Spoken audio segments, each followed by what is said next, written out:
تو حضور نے بھی جو باتیں کہی تھی اگر کر کے نہ دکھاتے تو کہتے ہونے والی بات نہیں، شاعری ہے. سید القوم خادمہم، قوم کا سردار تو خادم ہوتا ہے. وہی بہت اچھا شعر کہا، بڑی تمدہ بات ہے. یہ کہاں ہو سکتا ہے؟ امپاسبل. قوم کا سید اور خادم ہو، امپاسبل. قوم کا سردار ہو اور ایک غریب عورت اس کے بچوں کے لیے آٹے کی بوری اپنے کندھے پر لاد کر رات کے وقت لا رہا ہو. Is it imaginable? Is it imaginable? لاکھوں مربع میل کے اوپر حکم جس کا چل رہا ہے، وہ بیت المقدس کا سفر کر کے جا رہا ہے، اور وہ بھی سرکاری وزٹ ہے، کوئی کسی کو علاج کے لیے نہیں جا رہا، کسی بیٹے کی کانووکیشن میں شرکت کے لیے نہیں جا رہا معاذ اللہ.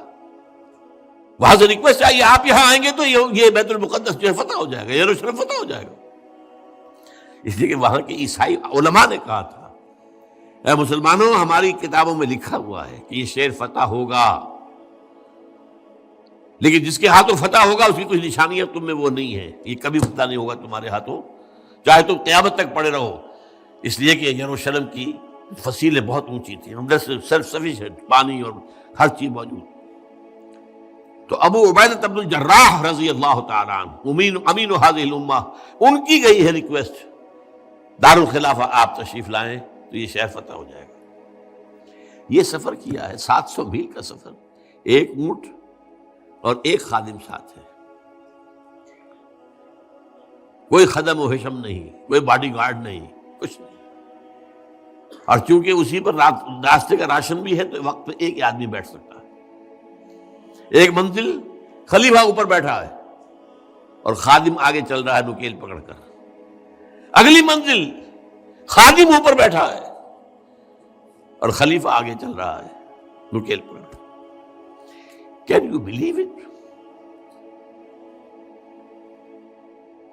ہمیں عظمت کا احساس ہوا جب معلوم ہوا کہ کیو این لائی کی بیٹی بھی سائیکل پر جاتی تھی کالج، یا عبدالجوان ناصر کا بیٹا یا بیٹی بھی جاتی تھی. ٹھیک ہے، یہ بھی اچھی بات ہے. جب مجھے معلوم ہوا تھا ہندوستان کا وہ جو ریلوے کا منسٹر تھا لال بہادر شاستری، جب وہ مرا ہے تو میں حیران ہوا. اٹ واز ڈسکلوزڈ، اس کا کوئی گھر پورے انڈیا میں نہیں تھا. سوال پیدا ہوا کہ اب اس کی بیوی بیوہ ہو گئی، کہاں جائے؟ اور اس کی بیوی اپنے ہاتھ سے جو ہے کھانا پکاتی تھی. اور جب ہارٹ اٹیک ہوا ہے شاستری کو تاشقند میں، تو اس نے وہاں سے ٹیلی فون پر جو بات کی ہے وہ ماتا جی سے کی ہے، بیوی سے نہیں کی. لیکن یہ ساری بلندیاں ان سب کو جمع کر لیجئے، کیا عمر کے آس پاس بھی آئیں گے؟